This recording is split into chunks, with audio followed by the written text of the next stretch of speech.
Jessore visa centre খুলবে, আমি এরকম একটা ভিডিও পোস্ট করেছিলাম। তাতে অনেকেই কমেন্টস করেছে যে মিথ্যা তথ্য দিচ্ছেন ভিউ কামানোর জন্য।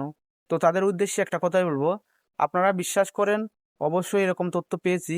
আর যশোর ভিসা সেন্টারের মধ্যে ক্লিন বা পরিষ্কার করছিল, এরকম তথ্য পেয়েছি, আমি খোঁজ খবর নিয়েছি। তো আপনারা 15 থেকে 1 মাস ওয়েট করুন, অবশ্যই আপনারা এই সুখবরটি শুনতে পারবেন, যশোর ভিসা সেন্টার খুলবে।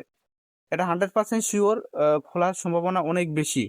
কারণ হাই কমিশনারও বলেছিল যে আস্তে আস্তে সকল বিশ্বাস সেন্টার খুলবে। তো আমি যতদূর তথ্য পেয়েছি, ক্লিন করছিল, তার মানে বিশ্বাস সেন্টার খুলবে। আপনারা একটু ধৈর্য ধরে ওয়েট করুন। কারণ এখন বর্তমানে যশোরের আশেপাশে বা ঝিনাইদহ জেলার আশেপাশে যারা আছে তারা কিন্তু ঢাকায় জমা দিতে হচ্ছে। অনেক ব্যয়বহুল বা অনেক কষ্টসাধ্য হয়ে যাচ্ছে।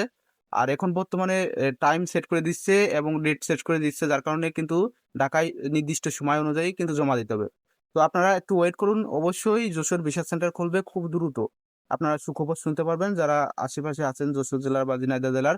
আপনারা খুব দ্রুতই সুখবর আছে, অনেকেই কিন্তু ওয়েট করে আছে, অনেকেই কিন্তু এরকম প্রশ্ন করছে যশোর বা অন্যান্য যে সকল ভিসা সেন্টার আছে সেগুলো কবে থেকে খুলবে। তো প্রত্যেকটা ভিসা সেন্টার খুলবে, এরকমটাই জানিয়েছিল কিন্তু হাই কমিশনার, যে প্রত্যেকটা ভিসা সেন্টার আস্তে আস্তে খোলা হবে এবং স্বাভাবিক হবে। তো আপনারা একটু ধৈর্য ধরুন, অবশ্যই সুখবর শুনতে পারবেন। ভিডিওটি ভালো লাগলে অবশ্যই লাইক কমেন্ট শেয়ার করবেন এবং চ্যানেলটি সাবস্ক্রাইব করবেন।